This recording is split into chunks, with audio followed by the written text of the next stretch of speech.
Привет всем! Рад видеть вас на нашей площадке. Сегодня мы поговорим о влиянии интернета на современный русский язык. Друзья, внимание на экран.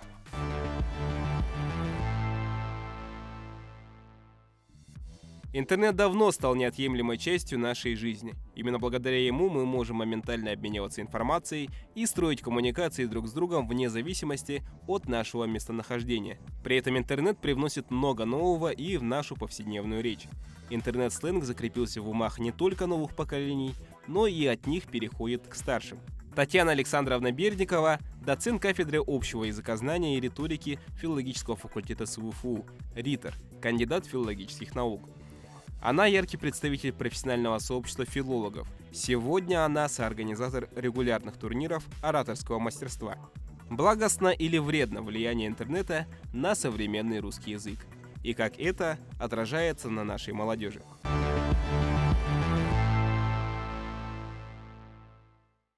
Друзья, чтобы разобраться в данной проблеме, нам необходимо разделиться на две группы. Оптимисты – это те, кто считают, что интернет привносит в наш язык много хорошего и интересного. Новые слова и выражения украшают родной язык и делают его разнообразнее. Сленг, используемый молодежью благодаря интернету, это новая веха в развитии русского языка. Пессимисты – это же те люди, которые считают, что интернет-сленг молодежи пагубно влияет на русский язык и стимулирует неграмотность и незнание родного языка. Подобный сленг только привносит варваризмы, а не развивает русский язык. При этом каждая из сторон должна стараться перекинуть на свою сторону больше участников из противоборствующих. То есть должны быть серьезные аргументы. При этом в конце передачи у каждого из вас будет возможность поменять свою точку зрения. Соответственно, оптимист, который убедился в аргументах пессимистов, может перейти на их сторону. И, соответственно, пессимисты могут изменить свою точку зрения и перейти на другую сторону. Итак, выбираем зоны. Оптимисты будут справа. Девочка. Пессимисты слева. Делимся.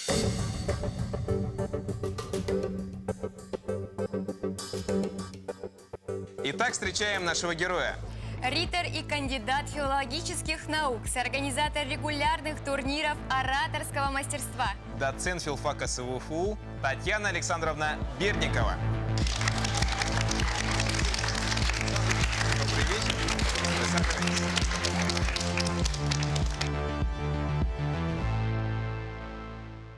Татьяна Александровна, здравствуйте. Добрый вечер, уважаемые ведущие, уважаемая студия, уважаемые зрители. Здравствуйте, сейчас вам дается ровно 1 минута, чтобы вы могли рассказать нам о себе. Меня зовут Татьяна Александровна Бердникова, я родилась и выросла в городе Якутске, и после окончания русского отделения филологического факультета, тогда еще Якутского государственного университета, по направлению поехала учиться в аспирантуру. Вначале у меня год был стажировки, потом я отучилась, и спустя, после окончания уже я вернулась в Якутск, и уже более 20 лет я преподаю на своем родном факультете, так что могу с гордостью и с радостью сказать, филологически судьба моя. Начнем мы с такого небольшого блиц-интервью, соответственно, быстрые вопросы и быстрые ответы. Итак, первый вопрос. Сильно ли влияет, на ваш взгляд, интернет на русский язык и как на это реагирует профессиональное сообщество филологов? Мне кажется, не очень сильно. Русский язык достаточно развитый, мощный язык, и, по-моему, он переживет и это время. Присуще ли использование сленга в современной российской литературе? Присуще, но мне кажется, это прежде всего сопряженность с современным временем. То есть мы читаем Пушкина и понимаем, что он писал о своем времени. Мы читаем современного автора и понимаем, что это автор или конца 20-го, или начала 21 века.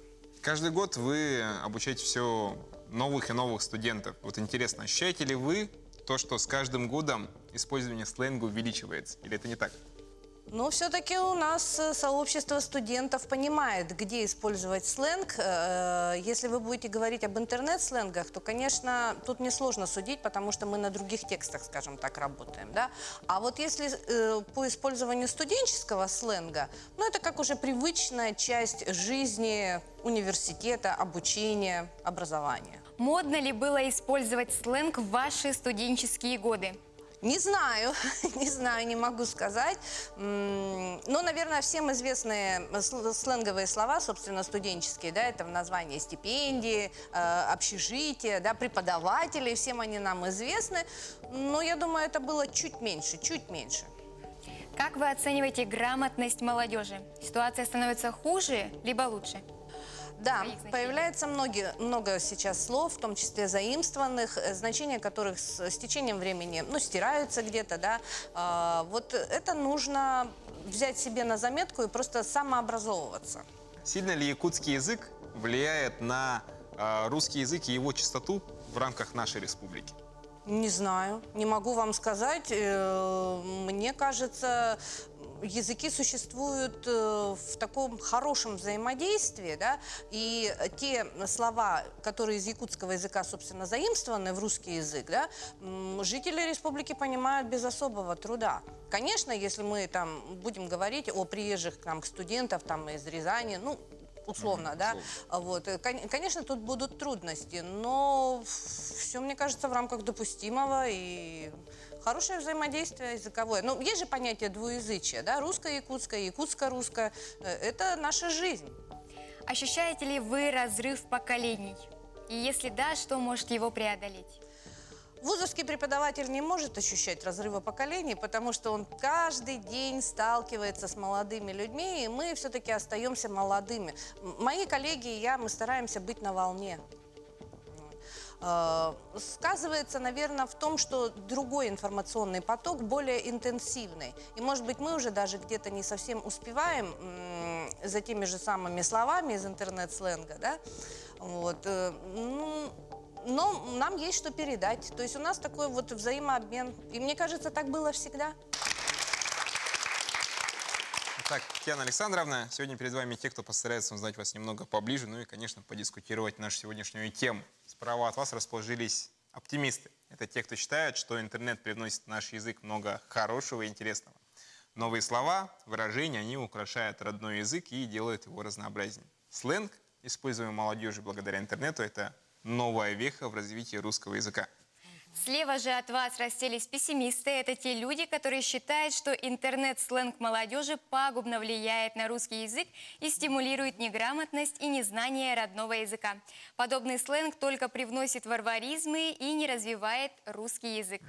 Настала пора обратиться к вам, к нашей аудитории. Друзья, поделитесь, почему вы заняли эту позицию? Какие у вас аргументы, собственно говоря, в пользу именно данной точки зрения? Давайте начнем со стороны оптимистов.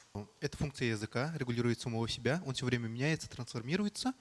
И, на мой взгляд, попытки как-либо табуировать язык, пытаться избавиться от вот этих вот новых наших фраз, фразеологизмов, попахивает новоязом и является ничем иным, как ханжеством и снобизмом.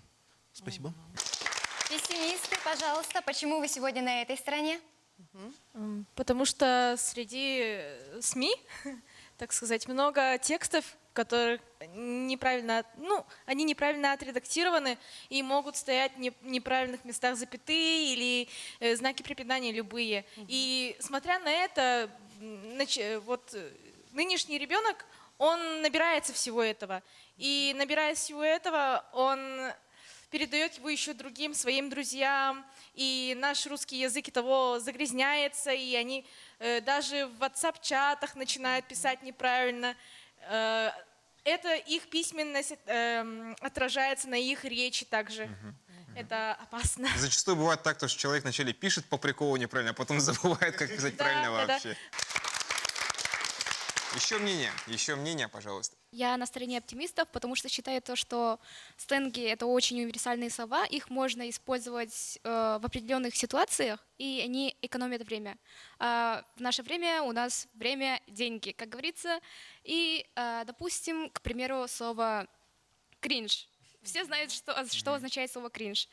Очень универсальное слово. Также, чтобы использовать этот сленг, нужно знать его значение. Да, и тем самым у нас не теряется все богатство нашего великого русского языка. Чтобы что-то развивать, в том числе и русский язык, нужно знать основу, во-первых, потому что вы развиваете из чего-то. Если человек буквально не знает, как писать слова или пользоваться, как расставлять запятые, то что этот человек может принести принципиально нового?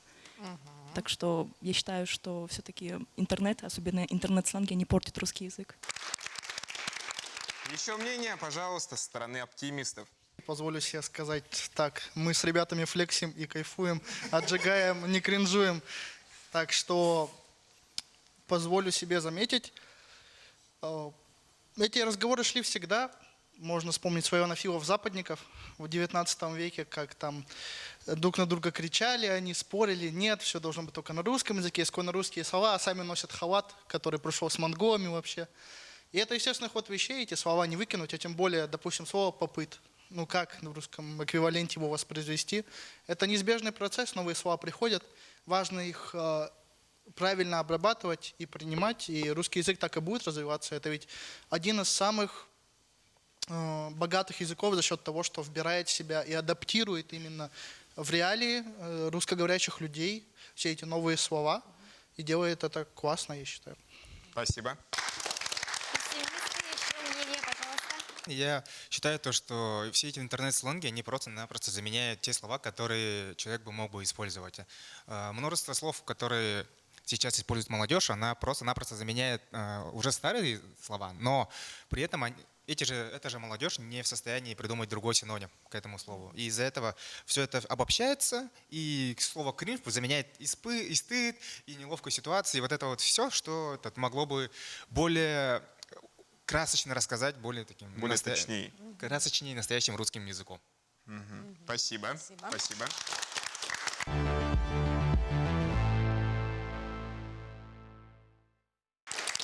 Еще мнение? Давайте послушаем со стороны оптимистов. Но я считаю, что русский язык – это живой язык.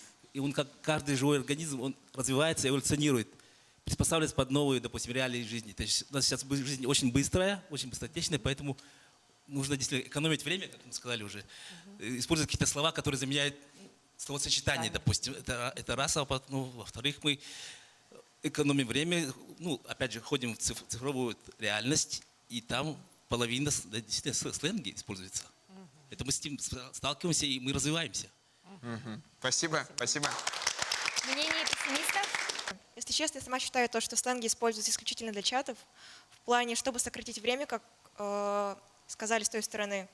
Также, параллельно общаться с друг другом в чате неудобно говорить трудоемкими большими терминами, которые можно легко сократить. Но также сленги, они зачастую сами являются просто английскими словами, которые приходят в русский язык. И они зачастую просто скамкивают нашу речь, если ее можно было более как-то изящнее преподать.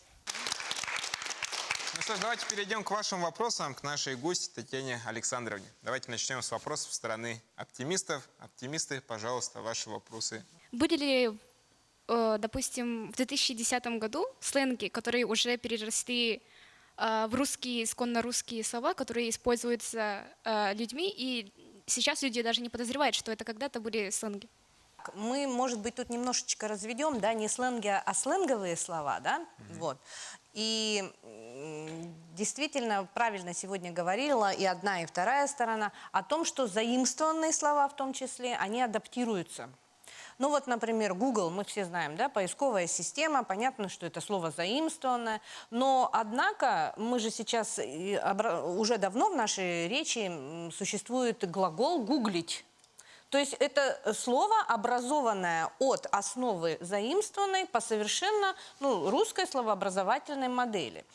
Приведу более ранний пример, можно, да, из 50-х, 60-х годов, когда были заимствованы в русский язык названия цветов, например, бордо, беж, оранж, да, но мы все прекрасно знаем, что сейчас есть оранжевый, бежевый, бордовый, опять же, образованные уже, получается, на основе заимствованного слова, совершенно ничем не отличаются, там, допустим, от красноватый, розоватый и так далее. Это адаптированные слова. Уже все, они вошли в систему русского языка. Более того, они вошли даже в систему, в тексты словарей, которые выпускаются и являются нормативными. Все, эти слова вошли в лексику русского языка. Пессимисты, ваши вопросы нашему гостю. Как вы считаете, качество устной речи, оно стало хуже? Например, часто можно услышать ошибку, когда вы говорите то, что это неправильно так говорить. Как вы считаете, качество речи, оно ухудшилось? К сожалению, да, качество устной речи ухудшается. Что на это влияет? Ну, во-первых, очень сильно влияние идет разговорной речи.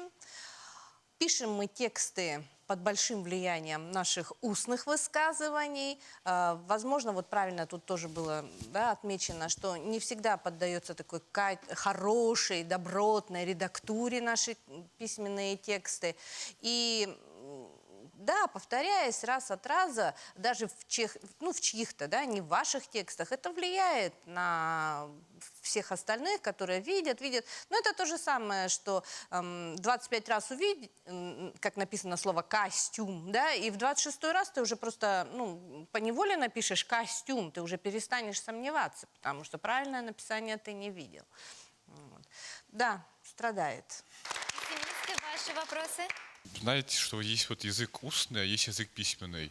А вот как вы считаете, какой из этих языков как бы больше страдает от влияния интернета? Конечно же, устная.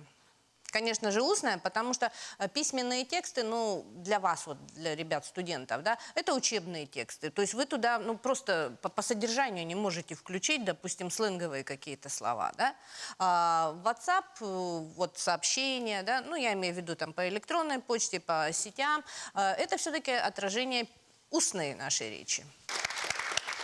Пожалуйста. Хочу спросить, вы сами используете сленговые слова? И они вам нравятся? Грешна, да. Но я использую, скорее всего, в каждой профессии есть сленговые слова. Вот я, допустим, в начале 2000-х годов я совершенно четко говорила, я не могу общаться с теми людьми, которых мы сейчас причисляем к IT-сфере. Потому что если я оказывалась в их среде, волей или неволей, да, то я не понимала вообще, о чем идет речь. Я чувствую, что это русский язык, но это какой-то другой русский язык, которым я, например, не владею. Да? Или, например, если вы возьмете даже до сих пор какую-нибудь колонку, бизнес, скажем так, информации или финансовое какое-то, да, содержание, вы там тоже мало что поймете. Поэтому профессиональные сленги, они есть. И, наверное, даже уже нужно говорить именно о профессиональных сленгах, а не о сленге вообще, который употребляется.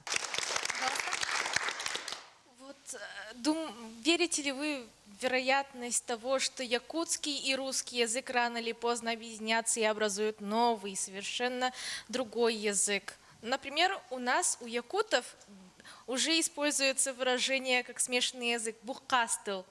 Это когда якуты разговаривают и на русском, и на якутском одновременно. Будет ли из этого что-то новое?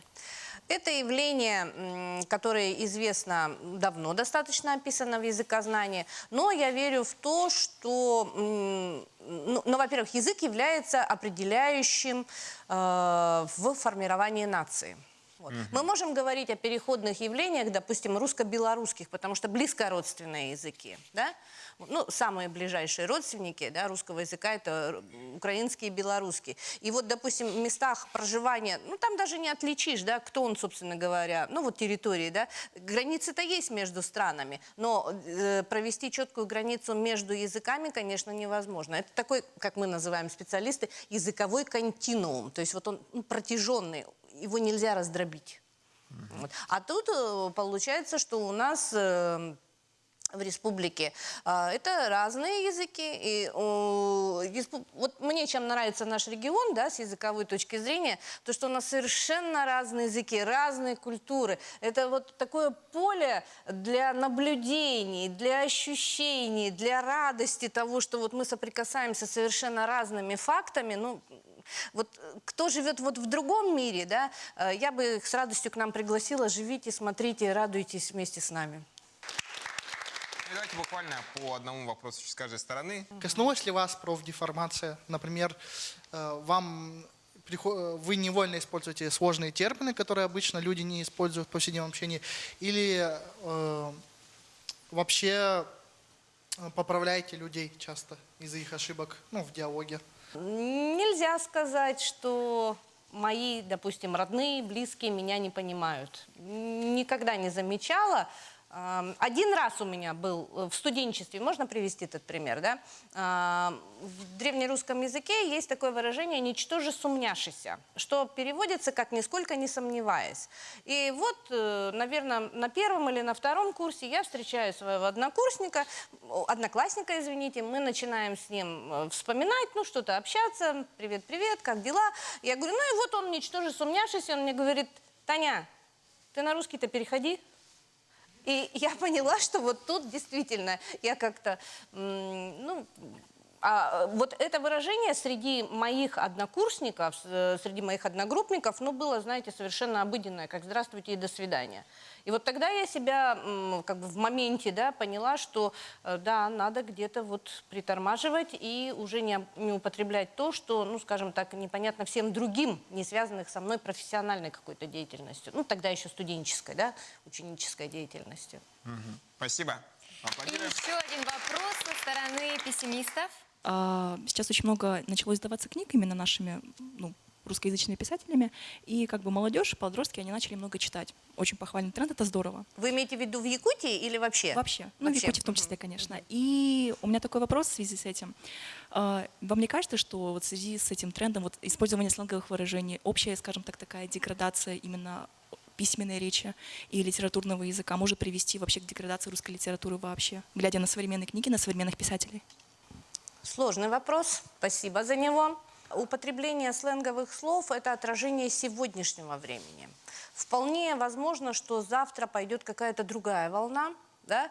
А для того, чтобы эти произведения стали художественными, должно пройти, ну, как минимум, наверное, 50 лет. Конечно, есть такие произведения, когда мы говорим, да, он стал классиком при жизни, да? Но сегодняшние писатели вот покажут уже, скажем так, если ваши дети и внуки будут их читать, то тогда да, они станут, ну, вот эти произведения станут художественной литературой, да. Опять же, возможно, не будут читать, потому что не будет понятен смысл вот этих самых слов, что тоже возможно. Вот.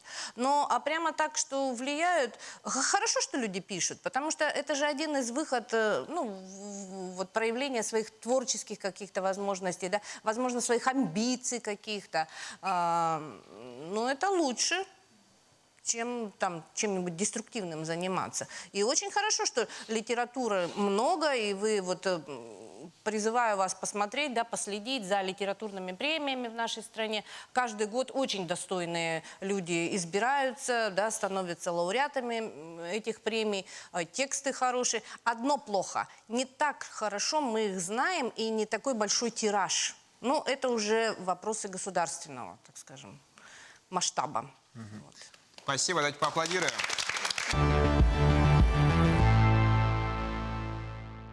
Спасибо за ответы Татьяне Александровне. Мы переходим дальше. У нас прошел видеоопрос по теме нашего обсуждения. И внимание на экран.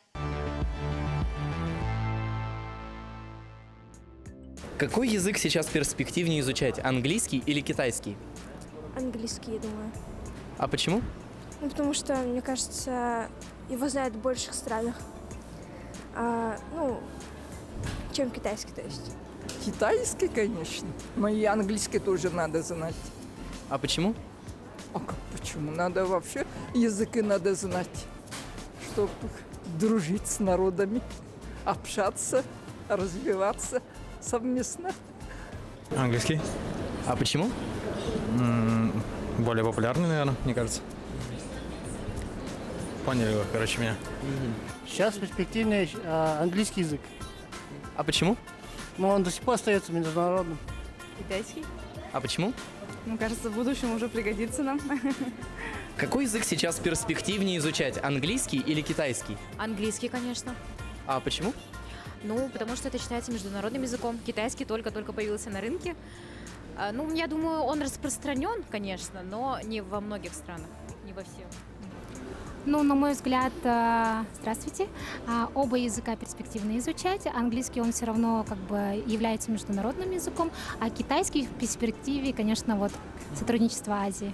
Я думаю, английский язык, так как он международный. Думаю, скорее всего, английский. А почему? потому что это всемирный язык, и его почти все знают. И проще, наверное, изучать, нежели там китайский.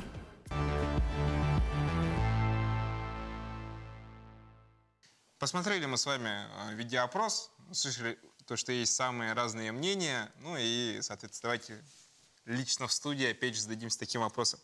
Ощущаем ли мы в информационном пространстве так называемый разворот на восток, который, собственно говоря, о котором очень часто говорят в последнее время? Что это за собой несет и как дальше будет развиваться этот процесс? Давайте начнем с стороны оптимистов. Что вы считаете? Я согласен с многими опрошенными в том, что английский язык просто не выбить из первенства, потому что у меня в кармане телефон китайского или другой азиатской страны производства. Производство, конечно, в Китае, допустим, но он внутри весь на английском. Даже если там внешка на китайском написано, у нее внутренности на английском. Но это просто не вырвать вот так, если не создать что-то свое. Поэтому английский долго еще будет на коне. Спасибо за ваше мнение. Благодарим. Пессимисты, хотим услышать ваше мнение. У меня лично очень сильно позитивный взгляд на разворот на восток, потому что все мы видели различные культурные тенденции, фильмы, песни, книги даже, игры, может быть, косметика. Косметика, конечно, не культура, но тоже. То есть очень много азиатских товаров, именно восточных товаров проникают к нам, и мы ими пользуемся, мы им радуемся. Касательно английского и китайского языка, я считаю, что все-таки, как заметила предыдущая сторона, английский язык так просто не выбить, но от китайского просто потому, что он якобы сложно, отказываться не нужно. Все-таки китайский язык — это новые перспективы, новые возможности, и выучить его можно. Главное, чтобы было желание. Поэтому, да. Благодарим. Еще мнение? Я считаю, что разворот на восток — это положительно, хорошо, потому что сейчас, как мы видим, восток развивается очень быстро, новые технологии в основном там, по крайней мере, я так думаю. И китайский язык, насчет китайского языка, я согласен со всеми. Английский не выбить с первенства. Топ-1 всегда. Но китайский как минимум топ-2. Да и я сам изучаю китайский язык и скажу вам так.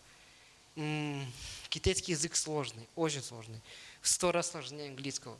Но при этом он намного интереснее самого английского языка. Намного интереснее. Поэтому тут так. И то хорошо.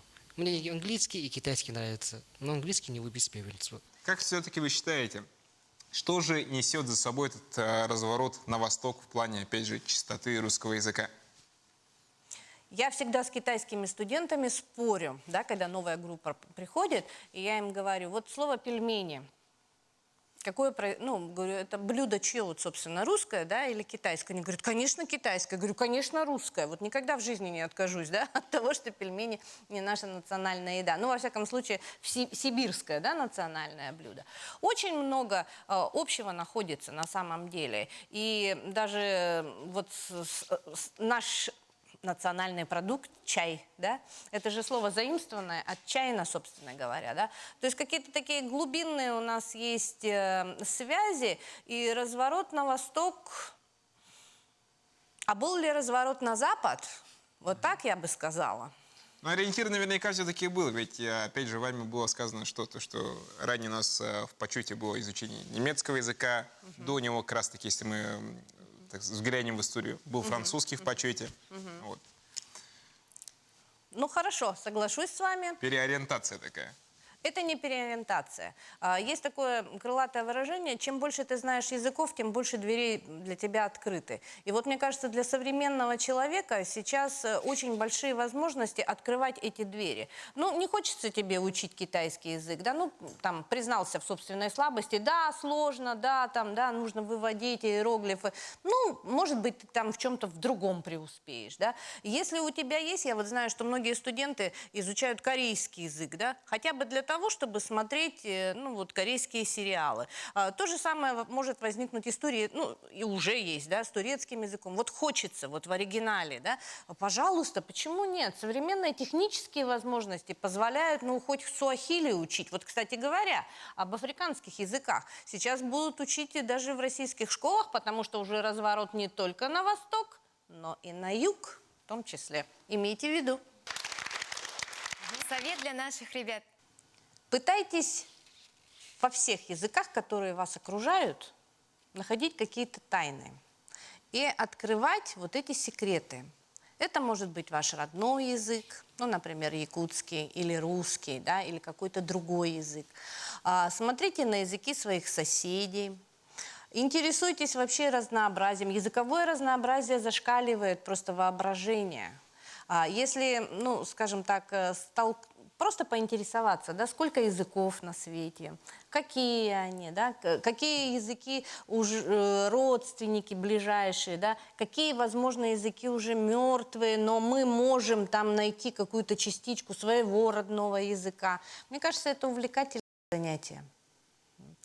И, конечно, вдумчиво относиться к тому, как я говорю, даже дома, даже с друзьями, в каком-то узком круге, как я пишу, потому что ставить или не ставить знаки препинания, это, в общем-то, на нашей совести, да? Но от этого зависит понимание всего текста.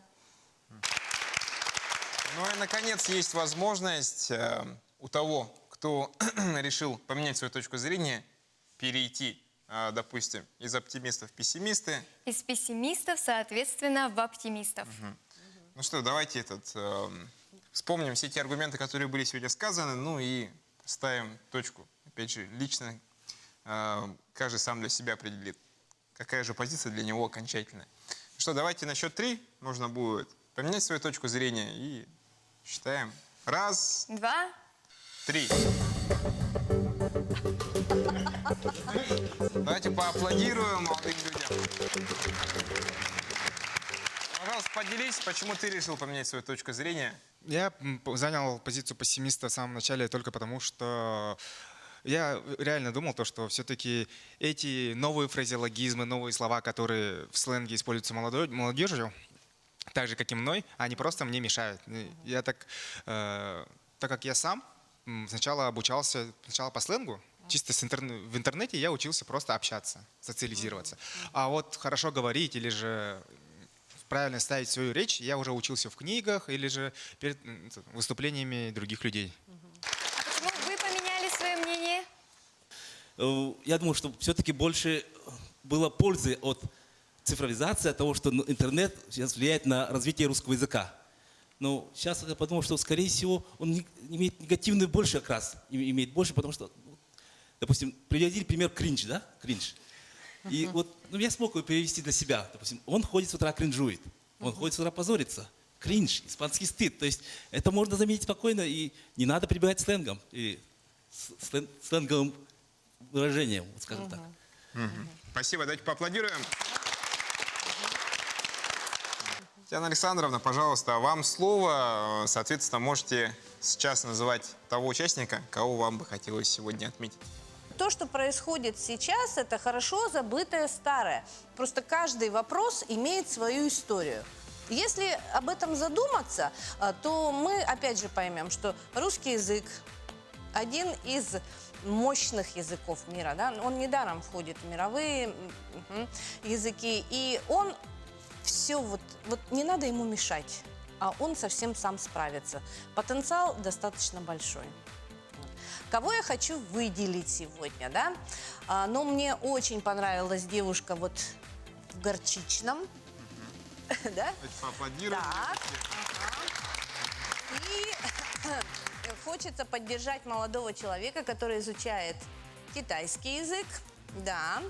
И подарить небольшой презент. Да, ребята, которых назвали, попросим вас выйти на наш подиум.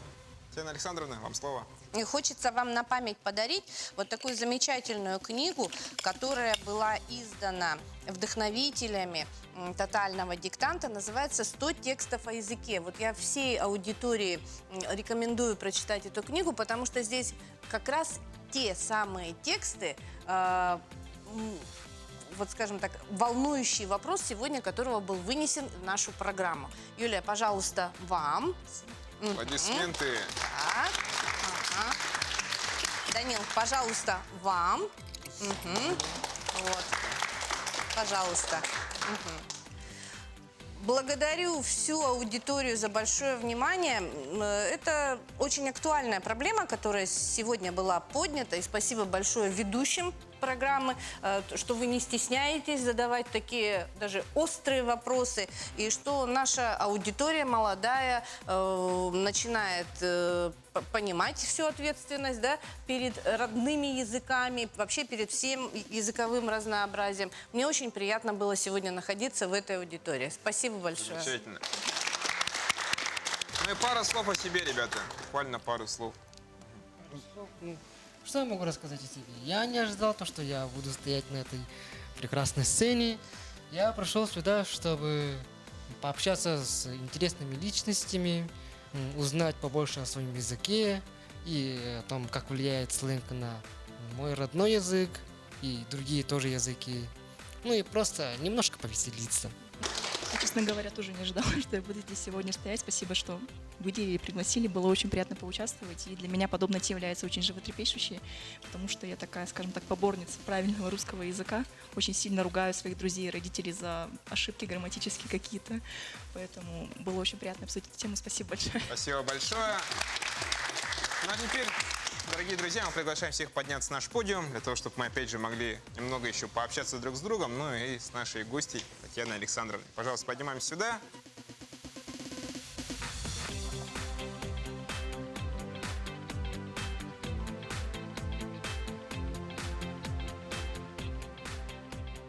Стать частью нашей аудитории можешь и ты.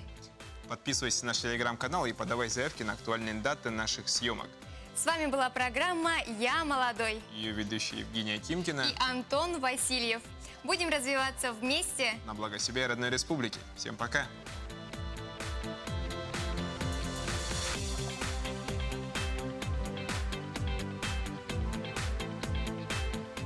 Самые приятные впечатления. Очень такая доброжелательная, умная, думающая аудитория, которая действительно озабочена, да, той проблемой, которая была вынесена в название программы. Формат очень живой, и мне кажется, вот это разделение на пессимистов и оптимистов как раз и делает сам вопрос, который выносится на рассмотрение, таким острым, социальным. Это хорошо.